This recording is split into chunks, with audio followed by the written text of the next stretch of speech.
எப்படியாவது திருவிக்கா நகரில் இந்த அம்மாவை எம்எல்ஏவாக்கி நமக்கு ஆதரவாக வச்சுக்கலாம். ஜெயக்குமார் படாத பாடுபடுறார். பொற்குடி அம்மா சொல்லிட்டாங்களாம், நீங்கள் எனக்கு சீட்டு கொடுத்தீங்கன்னா நீங்கள் கை காமிக்கிற ஒரு 5 தொகுதிகளில் செலவை நான் பார்த்துக்கிறேன். துரோகிகள் பூரா திமுகவில் தான் இருக்கான். அவருடைய கணவருடைய மரணத்திற்கு பல ரகசியங்கள் திமுக தான் ஒளிஞ்சிருக்கு. அதை கண்டுபிடிக்கணும்ல. அப்போ ஜெயக்குமார் கேரண்டி கொடுக்குறாரு. ஒரே கல்லில் 2-3 மாங்காய் அடித்த மாதிரி ஆகி போச்சு. பெட்டிகள் இருக்குது சார். பெட்டிகளை இப்போ நம்ம பொற்குடி சகோதரிகிட்ட என்ன இருக்குது? பொட்டி நிறையா இருக்கு. பொட்டி நிறையா இருக்குது. அவர் இருந்த காலத்தில் எம்எல்ஏ ஆக முடியல. விஜய் முதலமைச்சர் ஆகும்போது சகோதரி பொற்குடியாக எம்எல்ஏ ஆகக்கூடாது. புதிய சிந்தனை நேயர்களுக்கு வணக்கம். இன்றைய சிறப்பு நேர்காணலில் நம்மளுடன் இருக்கும் சிறப்பு விருந்தினர் மூத்த பத்திரிகையாளர் திரு தமிழா பாண்டியன் அவர்கள். ஐயா வணக்கம். வணக்கம். எப்படியா இருக்கீங்க? நல்லா இருக்கேன் ஐயா. சமீபத்தில் முன்னாள் பகுஜன் சமாஜ் கட்சி தலைவர் ஆம்ஸ்ட்ராங்கருடைய மனைவி பொற்கொடி ஆம்ஸ்ட்ராங் அவர்கள் திரு எடப்பாடி பழனிசாமி அவர்களை வீட்டில் போய் சந்திச்சிருக்காங்க. என்ன காரணம் ஐயா? ஏதாவது அதிமுக இணைய போறாங்களா எப்படியா? இல்லை, இப்போ அவங்கள பொறுத்த வரைக்கும் அதிமுகவில் இணைந்து திருவிக்கா நகர் சட்டமன்ற உறுப்பினராக தேர்ந்தெடுக்கப்படணும்னு விரும்புகிறாங்க. இதற்காக ராயபுரம் தொகுதி சட்டமன்ற உறுப்பினர் அமைச்சர், முன்னாள் அமைச்சர், மீன்வளத்துறை அமைச்சர் ஜெயக்குமாருடைய உதவியை நாடியிருக்காங்க. இப்போ அவர் நேராக எடப்பாடிகிட்ட அனுப்பிச்சி வச்சிருக்காரு. சரி, எடப்பாடி என்ன சொல்கிறாருன்னா, நீ கட்சியில் சேர்ந்து வேலை செய்யுமா, உங்களுக்கு பதவி தானாக தேடி வரும். அவங்க தனியாக கட்சி ஆரம்பிச்சிருக்காங்க இல்லையா? இல்லை, இருந்தாலும் கூட்டணி பகுஜன் பிஎஸ்பியை கொண்டு வந்து அதிமுக இணைப்பதற்கும் தயார். அதிமுகவில் இணைப்பதற்கும் தயார். எனக்கு ஒரு சீட்டு கொடுத்தீங்கன்னா நான் அதிமுகவில் சேருவதற்கும் தயார். என்னுடைய கணவனுடைய கொலையில் பல உண்மைகள் மறைந்திருக்கு. திமுக மீது தான் எனக்கு சந்தேகம். அதனால் நீங்கள் எனக்கு ஒரு வாய்ப்பை கொடுங்க இப்படின்னு அந்த அம்மா எடப்பாடியை பார்த்து கேட்குறாங்க. இதில் இன்னொரு அரசியலும் ஒளிஞ்சிருக்கு. என்ன அரசியலையா? நீங்கள் அந்த பகுதியில் எம்ஜிஆருக்கே பண உதவி செய்த மீனாட்சி பாட்டி உடைய மகன் துரைராஜ் இப்போ எம்ஜிஆர் காலத்து எம்எல்ஏ.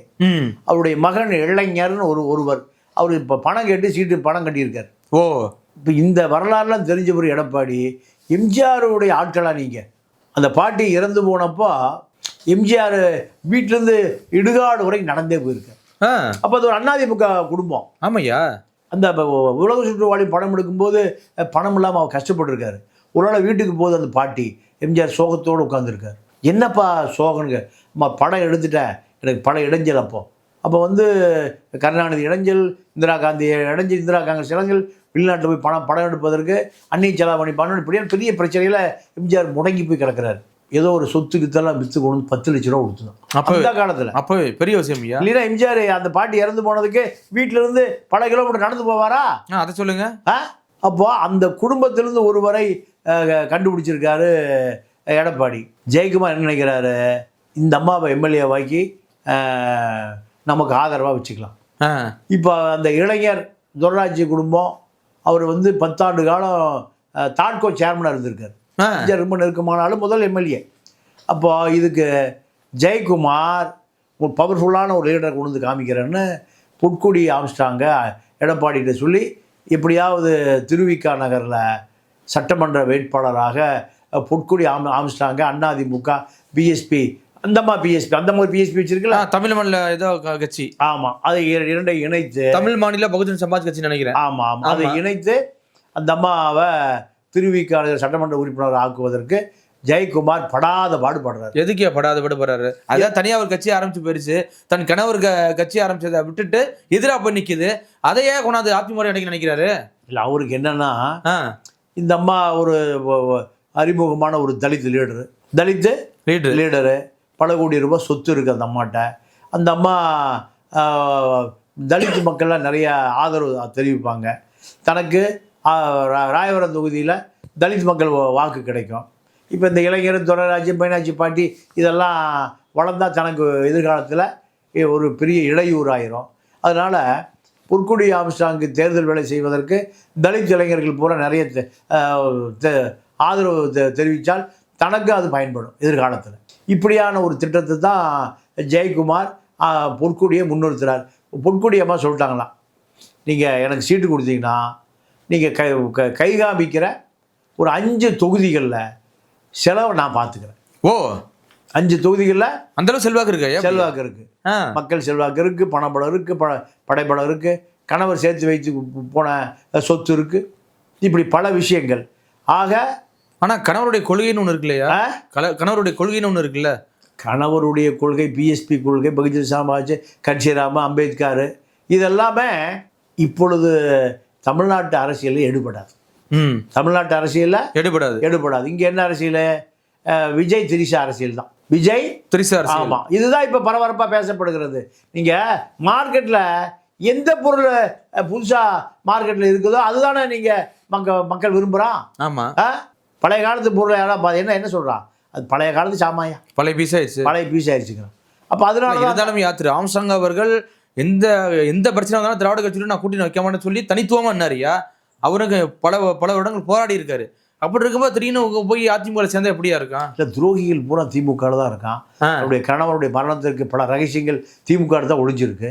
அதை கண்டுபிடிக்கணும்ல. அப்போ ஜெயக்குமார் கேரண்டி கொடுக்குறாரு, நான் பார்த்துக்கிறேன், நான் பார்த்து இன்னைக்கு வந்துருமான்னு. ஒரே கல்ல 2-3 மாங்காய் அடிச்ச மாதிரி ஆகி போச்சு. இப்போ திருவிக்கா நகரில் மீனாட்சி பாட்டி குடும்பம் சீட்டு கேட்குது, அதை காலி பண்ண மாதிரி ஆச்சு. தன்னுடைய கட்டுப்பாட்டில் அரசியல் செய்வதற்கு பொற்கொடி ஆம்ஸ்ட்ராங் நாளைக்கு மந்திரி பதவி கேட்க மாட்டாங்க. மந்திரி பதவி கேட்க மாட்டாங்க. இப்போ ஒரு தலித்து வாக்கு பூரா நான் அதிமுக கொண்டு சேர்ந்துருக்கேன்னு எடப்பாடி சொல்லலாம். இப்படி பல விஷயங்கள் இருக்குல்ல. அரசியல்வாதி எல்லாமே ஒரு கணக்கோடு தான் காய் நகர்த்துவான். அது ஜெயக்குமாரை பொறுத்த வரைக்கும் வீட்டாண்ட வந்துரு, மெயின் ரோட்டுக்கு வந்துரு. அப்போ இந்த அரசியல் தான் அவருடைய அரசியல். அப்போ அவர் என்ன நினைக்கிறாரு? இந்த அரசியல் செய்தால் தனக்கு வட சென்னையில் எதிரிகளே இல்லாமல் பார்த்து கொள்ளலாம்னு நினைக்கிறாரு. எதிரிகளை இல்லாமல் பார்த்துக்கலாம் நினைக்கிறாரு.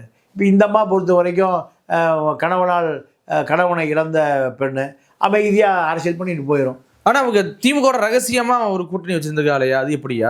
நான் திரு ஆம்ஸ்ட்ராங் இறந்ததுக்கு பிறகு பார்த்தீங்கன்னா திமுகவுடைய கட்டுப்பாட்டில் தான் திரு பொற்கொடி இருக்காங்க அப்படிங்கிற ஒரு பேச்சு இருந்து தானே செய்யுது. அப்படிங்கும் போது இப்போ தாண்டி எப்படி அதிமுக போகிறாங்க? திமுகவில் சீட்டு கேட்டாங்க, கிடைக்கல. அவங்களுக்கு என்ன தேவை? சீட்டு வேணும், நோட்டு இருக்கு, சீட்டு வேணும். பல பேருக்கு அந்த திமுக அதிமுக என்னங்க கொள்கை கோட்பாடாக இருக்கா? ஒன்றும் கிடையாது. நோட்டை கொடுத்தா சீட்டு கிடைக்குது, எம்பி கிடைக்குது, எம்எல்ஏ கிடைக்குது, மந்திரி கிடைக்குது. சசிகலா கூட்டி பொட்டியை குடிச்சிக்கிற ஜெயலலிதா காலத்தில் என்ன கிடைக்கும்? எல்லா பதவியும் கிடைக்கும். இப்போ எனக்கு தெரிஞ்சு ரித்தீஷ்னு ஒரு காமெடி பீஸ் இருந்தால் தெரியுமா? ஜேகே இறந்துட்டாரியா? ஆமாம், அவர் எம்பி ஆகணும்னு ஆசைப்படுறாரு. ஆமாம், நேராக கனிமொழியை போய் பார்க்குறாரு. கனிமொழி மூலம் அழகிரியை பார்க்குறாரு, பெட்டிகளை அடுக்கிறாரு. என்ன ஆனார்? எம்பி ஆனார். இதெல்லாம் பார்த்தீங்களா? ஆமாம். நீங்கள் கேட்குற எத்தனை வருஷம் குழி தோண்டிட்டு இருக்கான்? 50 வருஷம். 50 வருஷம். இன்னொரு 5 வருஷம் குழி தோண்டட்டும். எத்தனை வருஷமா? 55 வருஷம். ரிட்டையர் ஆகி போயிடுவானே. அதுதான் கணக்கு. 55 வருஷமா குழி தோண்டானா ஒருத்தர் என்ன ஆவான்? அது குழியிலேயே போக வேண்டியதுதான். இதுதான் 5 வருஷம் முன்னாடி கட்சியில சேர்ந்தவனுக்கு இன்னைக்கு முக்கியமான பொறுப்பு, அது மாநில பொறுப்பு. என்ன காரணம்? பெட்டிகள் இருக்கு சார். பெட்டிகளை இப்போ நம்ம பொற்குடி சகோதரிட்ட என்ன இருக்கு? பொட்டி நிறைய இருக்கு. பொட்டி நிறைய இருக்கு. ஆம்ஸ்ட்ராங் சம்பாரிச்சு வச்சிருக்க சொத்துக்கள் நிறைய இருக்கு. அவர் இருந்த காலத்தில் எம்எல்ஏ ஆக முடியல. ஆனால் இப்போ திமுகவில் பேசி பார்த்தாங்க, அங்கே நடக்கல. சேகர் பாபு மேயர் பிரியாவோடு வந்து பல முறை பேசினார். ஆமாம், அவர் தப்பிச்சுக்கிட்டாரு. இப்போ அங்கே கருவேப்பிள்ளையாக போயிட்டாங்க. இப்போ அந்த அம்மா என்ன பண்ணுறாங்க? ஜெயக்குமார் மூலம் அதிமுகவில் எப்படியாவது எம்எல்ஏ சீட் வாங்கிறானா, திருவிக்கா நகர் சட்டமன்ற உறுப்பினர் ஆகணும்னு அந்த அம்மா. ஏங்க, விஜய் முதலமைச்சர் ஆகும்போது சகோதரி பொற்குடியாக எம்எல்ஏ ஆகக்கூடாது? நியாயமா? நான் வந்து எப்பவுமே பொற்குடி சகோதரிக்கு தான் ஆதரிக்கிறேன். விஜய் முதலமைச்சர் ஆகிறாரு, திரிஷா துணை முதலமைச்சர் ஆகும்போது ஒரு தலித் தலைவியாக உருவாகட்டுமே அதிமுகவில். காளியம்மா ஃபிஷர்மேன் தலைவியாக உருவாக போகிறாங்க. இல்லை, அவங்க தான் தனி கட்சி ஆரம்பிச்சிருக்காங்களே, அதில் உருவாகட்டுமே. அது என்ன ஒரு கட்சியோட கூட்டணி வச்சா தான் உருவாக முடியுமான்னு கேட்குறாங்க. ஆம்ஸ்ட்ராங் கொள்கைக்கே எதிராக இருக்கு. ஆம்ஸ்ட்ராங் கொள்கையை பேசினா இப்போ எம்எல்ஏ ஆக முடியாது, கவுன்சிலரோட ஆக முடியாது. அதனால நம்ம என்ன பண்ணிட்டாங்க? இரட்டை இலை சின்னத்தில் நின்று வெற்றி பெறுவதற்கு இப்போ ஜெயக்குமார் மூலம் எடப்பாடி பல பெட்டிகளை கொடுத்து சீட்டு எப்படியே வாங்கி வெற்றி பெறுவதற்கான வேலைகள் நடந்து கொண்டு இருக்கிறது. அது எவ்வளோ தூரம் சாத்தியப்படும் என்பதை எடப்பாடி தான் முடிவு பண்ணணும். கண்டிப்பாயா பொறுத்து வந்து பார்க்கலாம் என்ன நடக்குதுன்னு. மிக்க நன்றியா. நன்றி, வணக்கம்.